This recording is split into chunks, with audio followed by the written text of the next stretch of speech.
Të nderuar shikues, u rikthyem në studio në këndin me personalitetin e ditës për sot. Do të flasim sot për të reja dhe risitë e fundit në Fakultetin Pedagogjik në Universitetin e Tetovës, duke u ndalur një aktualitet që është java e veçantë studimore që realizohet në këtë fakultet, në këtë universitet. Për të folur për këtë temë dhe jo vetëm, ne kemi nderin dhe privilegjin që të na nderojë në emisionin ton një personalitet i cili tani më është bërë edhe si mik i emisionit ton, sepse gjithmonë është e udhës që për të folur në fakt për të rejat e fundit të këtij fakulteti, i cili ka shumë aktivitete. Nder dhe kënaqësi që të prezantoj përpara jush dekanin e Fakultetit të Pedagogjisë, profesor doktor Lulzim Mehmeti. Përshëndetje profesor dhe mirë se na erdhat. Përshëndetje Ariana, faleminderit për ftesën. Faleminderit që në kontinuitet si televizion i ndiqni aktivitetet e Universitetit Tetovës, me këtë rast edhe të Fakultetit Pedagogjik, dhe gjithashtu një falënderim për hapësirën që her pas here na e jepni si fakultet që të promovojmë dhe prezantojmë të arriturat tona më të reja. Faleminderit shumë profesor që gjithmonë ndani kohë për neve dhe faleminderit për kontributin tuaj. Të ndalemi atëherë fillimisht tek një organizim i veçantë që e përmenda pak më herët, një aktivitet i veçantë, java e veçantë studimore në Universitetin e Tetovës. Çfarë organizimi në fakt është? Çfarë aktiviteti është? Java veçantë studimore këtë vit ishte e pesta me radhë, që ne si Fakultet Pedagogjik jemi duke e organizuar, dhe synimi i javës veçantë gjithmonë ka qenë që ne të dalim jashtë, domethënë, kornizave të fakultetit dhe në këtë drejtim t'i hapim dyert tona të bashkëpunimit. Kjo është edhe esenca e javës veçantë studimore, që t'jetë një javë ndryshe nga ajo javë, nga javët tjera që ne i realizojmë në fakultet me studentët, dhe gjithmonë në qendër të kësaj jave është studenti. Unë do të lidhem me vitin 2022, kur temë qendrore e javës veçantë studimore ishte takimi, ndërveprimi, komunikimi dhe reflektimi. Dhe po pikërisht kjo temë mboshte tani ishte edhe një aspekt i avancuar në drejtim të temës që ne e shtjelluam gjatë kësaj jave. Ajo ishte nga idejat e suksesi, menaxhimi efektiv i projekteve.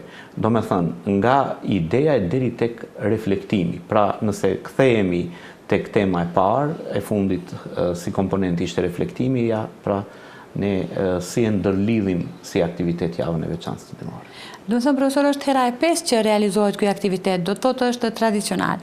Dhe pse pikërisht këtë temë kishit përzgjedhur për ta trajtuar? Ne nga viti në vit i ndryshojmë temat dhe pikërisht këtu është qëllimi.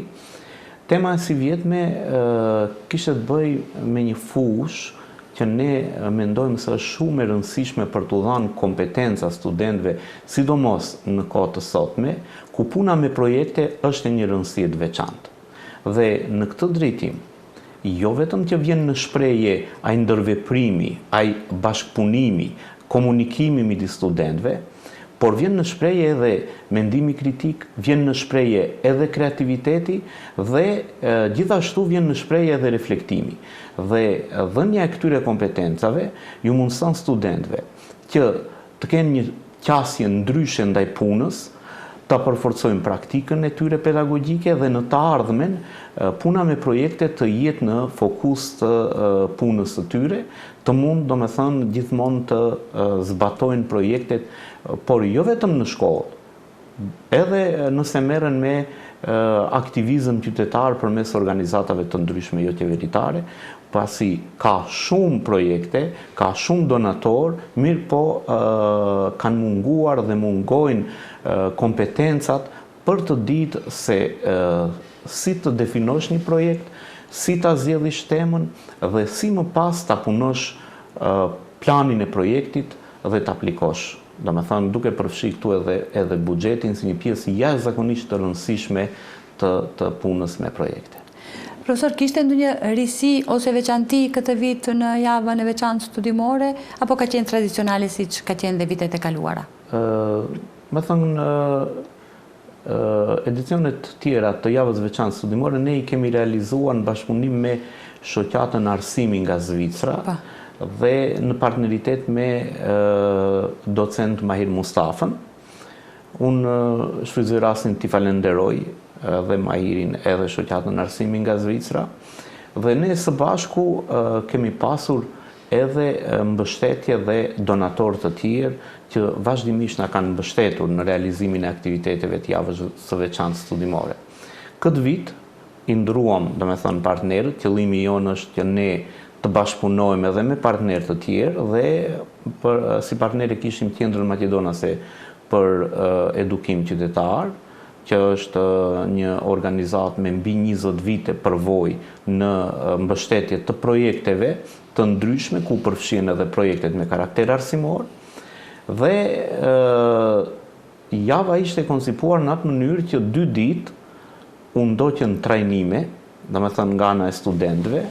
Trajnimet dhanë kompetenca prej te faza e mbledhjes së ideve, tek faza e selektimit të ideve, tek procesi më pas i planifikimit të projektit dhe tek ajo që vim tek menaxhimi i projektit, kur ishim te planifikimi, edhe planifikimi i buxhetit, që është jashtëzakonisht i rëndësishëm, si planifikohet buxheti, si të parashifen, domethënë, ato zërat në planifikimin e buxhetit, si të ndahen mjetet, dhe më pas edhe pjesa e monitorimit dhe vlerësimit apo evaluimit të projektit, e deri tek reflektimi që bëhet përmes raportit përfundimtar të projektit. Dhe unë dua publikisht ta falenderoj zotin Metin Muaremi, i cili realizoi këtë trajnim 2 ditor me shumë sukses me studentët dhe stafin e Fakultetit Pedagogjik.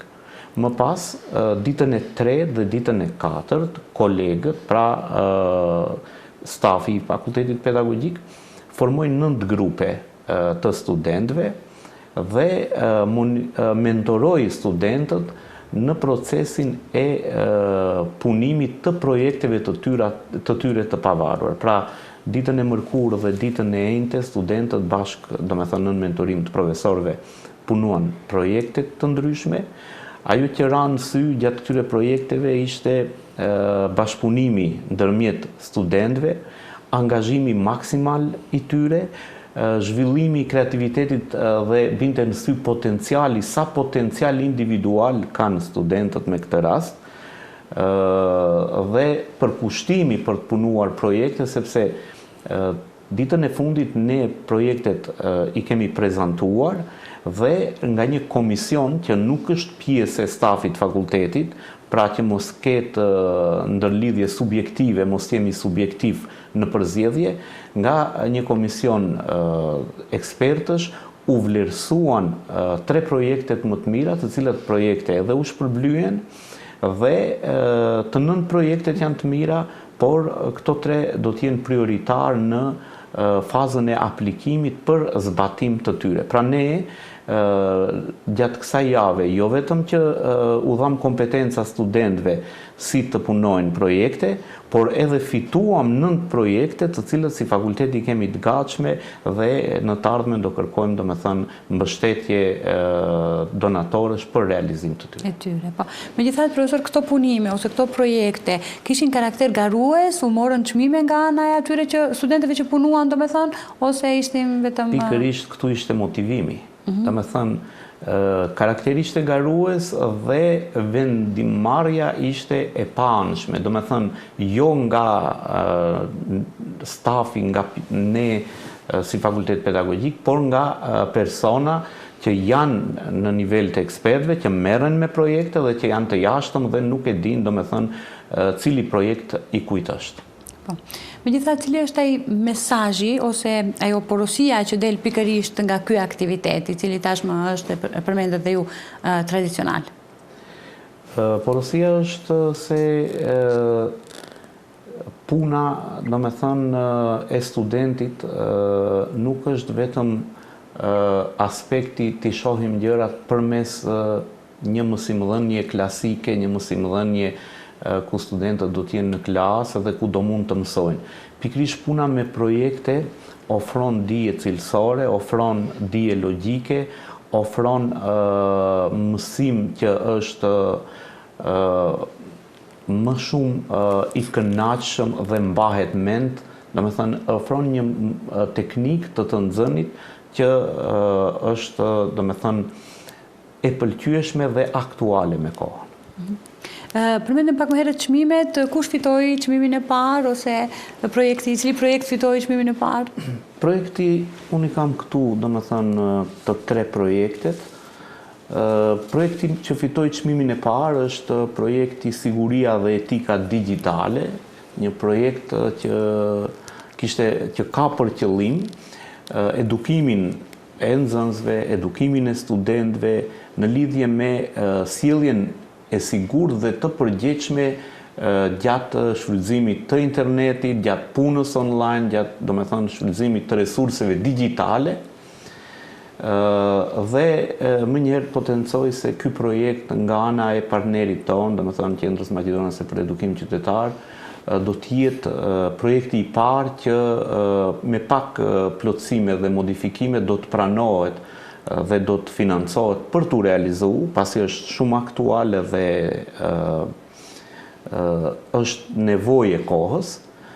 Projekti i dytë kishte të bëjë me kantinën e Universitetit të Tetovës, një ide kreative e studentëve përmes një iniciative që ato synojnë të hapet një kantinë brenda hapësirave të Universitetit të Tetovës, duke pasur parasysh faktin se ka kapacitete dhe inventar të duhur edhe hapësira, dhe gjithë kjo ishte i planifikuar që të themelohet dhe të menaxhohet nga vetë studentët. Të shërbejnë ato, mjetet të shfrytëzojnë, domethënë, dhe në këtë drejtim prezent ishin edhe përfaqësuesit e rektoratit të Universitetit të Tetovës, ishte rektori, ishte prorektori për shkencë, ishte prorektori për arsim, ishte prorektori për marrëdhënie me jashtë, ishte prorektoria për financa. Ne me këtë rast i falenderojmë që janë pjesë e pandare javës veçantë studimore dhe që vazhdimisht na mbështesin në këto aktivitete, dhe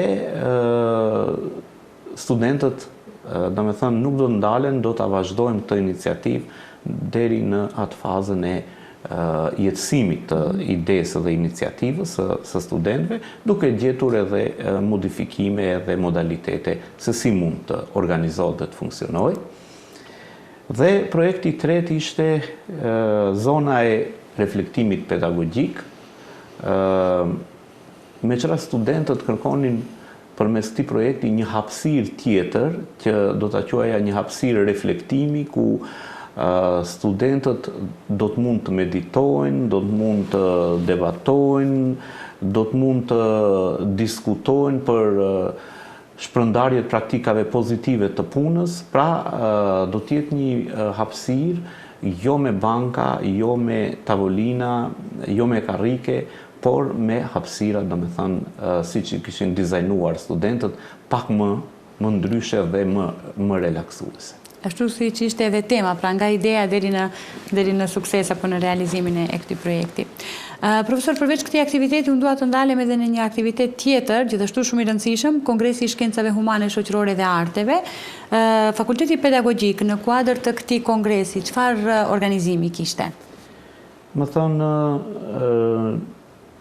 gjithmonë e kemi edhe si praktik viteve të fundit që më shumë fakultete mblidhemi bashkë në partneritet edhe me universitete nga jashtë, edhe domethënë partnerët që i kemi edhe ne si fakultete, bëjmë bashkë organizim. Fillimisht është kongresi dhe më pas kalohet tek konferenca.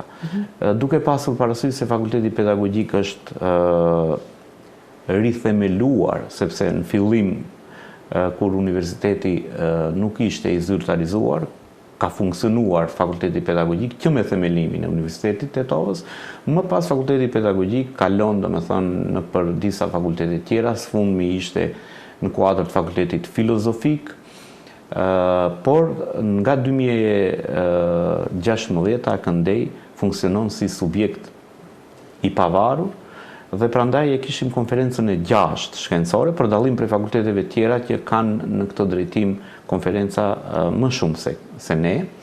Por ajo që ne e trajtuam ishin aktualitetet e temave, do të thënë, që kishin të bëjnë me digitalizimin dhe inteligjencën artificiale në mësimdhënie, pra realizimi i procesit të mësimdhënies në epokën e digitalizimit dhe inteligjencës artificiale, duke pasur edhe më shumë nën tema të ndryshme dhe në këtë drejtim kemi pasur mbi 50 pjesëmarrës, mbi 50 kumtesa. Fillimisht kemi pasur 2 sesione plenare me 2 folës kryesor, njëra ka qenë një profesoresh nga Slovakia, e cila mbajti, domethënë, dhe foli për rolin e abaterapisë në punë me fëmijët me nevoja të veçanta arsimore, dhe folësi i dytë kryesor na vinte nga partneri jon. Ne kemi, domethënë, partner Kolegjin e Edukimit nga Shtetet e Bashkuara të Amerikës, më konkretisht Northern Illinois University, dhe tema ishte mbi pedagogjinë e shpresës. Domethënë, si ne, domethënë, ta ndërtojmë pozitivizmin pedagogjik bazuar në shpresën se mund të arrijmë dhe të kemi rezultate më të mira në proces. Më pas kishim sesione plenare, moderuan profesor të fakultetit pedagogjik bashkë me profesor të fakulteteve të tjera. Kishim pjesëmarrës nga Turqia, kishim pjesëmarrës nga Kosova, Shqipëria, nga Maqedonia. Domethënë, kishim jo vetëm të shqiptar, kishim edhe profesor nga fakultetet e Maqedonisë Maqedon, që e begatuan dhe pasuruan këtë konferencë të 6 me radhë. Tani vion faza e dytë. Në këtë fazë punimet shkencore që kolegët i kanë prezantuar, do duhet t'i dorëzojnë në formë të shkruar, ato pastaj kanë nënshtrojnë një periudhe të vlerësimit, më konkretisht, domethënë, ato kemi vlerësues të jashtëm apo evaluator, dhe më pas, nëse i plotësojnë parametrat, punimet e tyre publikohen në revistën shkencore Education. Profesor, dua tani të flasim për një tjetër dimension realisht të pedagogjisë në përgjithësi. Ju jeni dekan në mandatin tuaj të dytë në këtë fakultet dhe kjo flet për punën me aq shumë përkushtim dhe zell që e kryeni, apo misionin tuaj që e kryeni me aq shumë përkushtim. Por megjithatë, profesor, nga ky fakultet apo nga mësuesit dalin çdo lloj profesionisti tjetër, qoftë mjek, inxhinier e kështu me radhë. Por megjithatë, çfarë duhet bërë si fakultet, por në përgjithësi dhe si profesor më shumë për të përgatitur më mirë mësuesit së ardhmes? Nëse ne duam ndryshime në arsim, kemi potencuar se gjithmonë ato ndryshime duhet bëhen nga arsimimi inicial, më konkretisht nga fakultetet pedagogjike dhe fakultetet tjera që përgatisin mësimdhënës lëndor. Dhe në këtë drejtim, ne si fakultet pedagogjik gjithmonë në vizionin ton e kemi arsimtarin bashkohor të shekullit 21. Procesi i globalizimit, duke përfshirë dhe globalizimin në arsim, neve na sjell, domethënë, shumë transformime. Koha ecën shpejt, teknologjia vazhdimisht ndryshon, aktualitetet në lidhje me digitalizimin në arsim, në lidhje me përdorimin e inteligjencës artificiale në arsim, kërkojnë jo vetëm përgatitje, jo vetëm ndjekje dhe thjesht në hap me kohën, por kërkojnë edhe një kujdes jashtëzakonisht më të madh për të përkushtuar arsimit dhe për të menduar se çfarë do të ndodhi pas disa viteve me këtë zhvillim të hofshëm. Si do të mund të gjendemi ne në këtë drejtim? Duke i parë strategjitë e shteteve më të zhvilluara, ne shohim se deri në vitin 2030 një pjesë e profesioneve që janë sot si rezultati i zhvillimit të inteligjencës artificiale edhe robotizimit nuk do t'jenë. Do me thënë, do të kemi reduktim të profesioneve, apo do të kemi zavendësim të tyre me anë të inteligjencës artificiale. Dhe kjo do t'jetë realitet.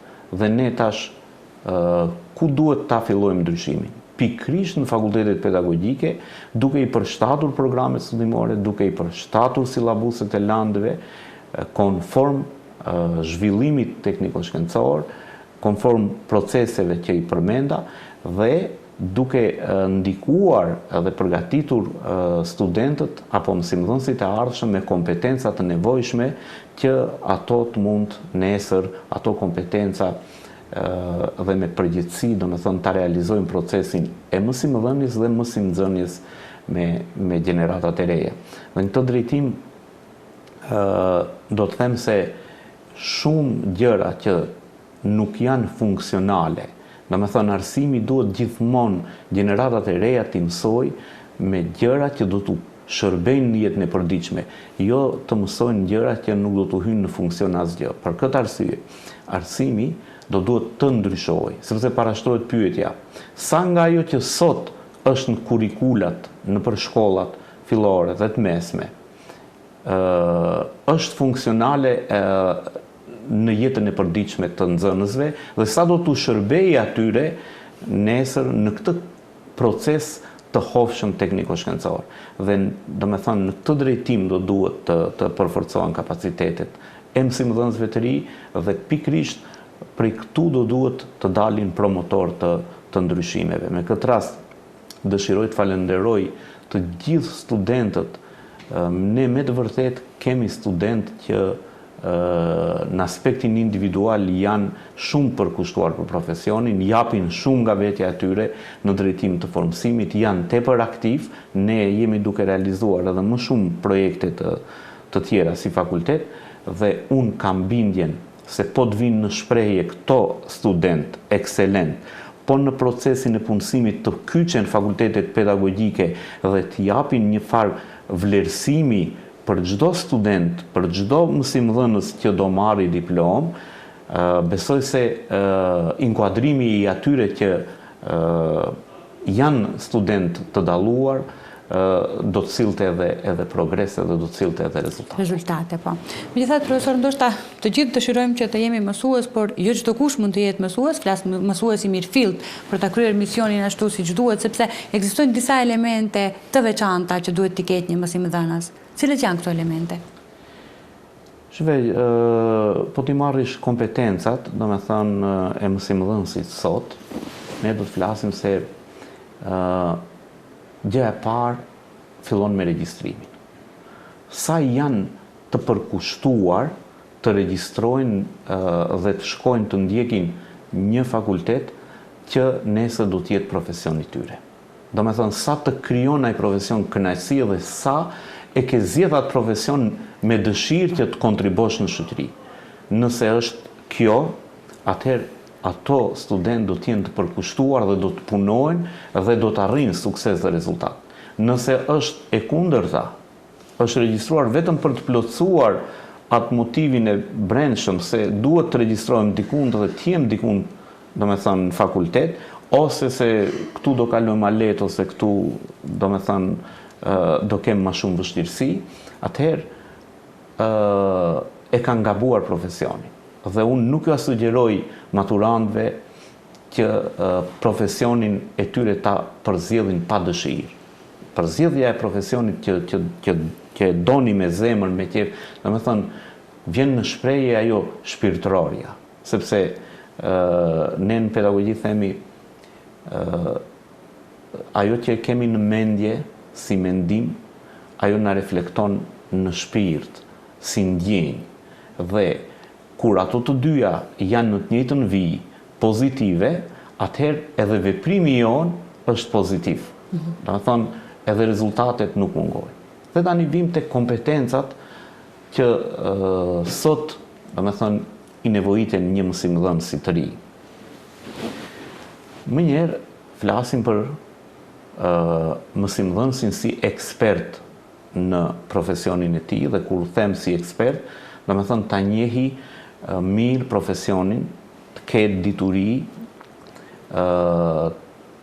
pastaj vjen të ketë shkallësi teknike, teknologjike, të ketë kompetenca digitale dhe kompetenca për kulturë mediatike, të di si të gjendet dhe ta përdori në mënyrë të drejtë inteligjencën artificiale, sepse ne sot jemi dëshmitar të keqpërdorimeve të ndryshme që bëhen, shumë veta shkruajnë, por nuk shkruajnë vetë nga mendja e tyre, por shkruan një mendje tjetër që i shkruan inteligjenca artificiale, dhe mësimdhënësi mirë duhet nxënësin ta zbuloj kur është krijimi i tij, kur është krijim i inteligjencës artificiale dhe ta mësoj atë si ta përdori në raste konkrete inteligjencën artificiale.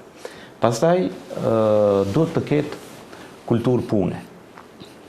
Me thënë, vim tek shkallësi komunikimi, të ketë vlera morale, të jetë i socializuar, të jetë bashkëpunues, të jetë lehtësues, komunikues, nxitës, të ketë kompetenca multikulturore dhe interkulturore, ndërkulturore dhe shumë kulturore. Të ketë të njohuj së paku një gjuhë të huaj, të me thënë mësimdhënësit të sotëm, sepse programet Erasmus Plus mundësojnë shumë mobilitete, dhe nëse nuk e njeh një gjuhë të huaj, në veçanti gjuhën angleze, sot ne si themi, nëse nuk e njehim gjuhën angleze dhe nuk e njehim teknologjinë informative komunikuese, jemi analfabet funksional, do me thënë nuk funksionojmë, nuk kot kemi diplomë. Dhe pastaj vjen aftësi ndërmarrëse apo sipërmarrëse, tjetë me ide të reja, ide inovative, tjetë kreativ, pra të ketë mendim kritik. Të gjitha këto janë të jetë i aftë për zgjidhjet konflikteve, pra janë një sër kompetencash që sot i nevojiten një mësimdhënësi të shekullit 21 që mund, do me thënë, të eci dhe të përshtatet me kohën, me ndryshimet dhe të nxjerrim gjenerata që do jenë konkurrencë tregu. Pra konkurenca e tregut nënkupton që një nxënës që përfundon shkollimin këtu të jetë me kompetencat ai që i merr, me kompetencat për mësim gjatë tërë jetës, të jetë në nivel të nxënësve që dalin edhe në shtetet tjera. Pra ne këtu e shohim, sepse arsimi gjithmonë matet me rezultate. Do thënë, puna e mësimdhënësit në fokus ka rezultate. Dhe në këtë drejtim, kur jemi te menaxhimi rezultate neutrale nuk i njeh. Menaxhimi ka ose progres ose regres apo dështim. Profesor, faleminderit shumë për këtë mesazh dhe uroj që ky mesazh të arrijë edhe tek të gjithë ata që duan dhe zgjidhin profesion që në të ardhmen të bëhen pedagog, mësues, mësimdhënës, profesor e kështu me radhë. Ju falenderoj shumë edhe një herë për kontributin tuaj dhe që gjithmonë na nderoni dhe jeni pjesë e misioneve tona. Faleminderit dhe juve.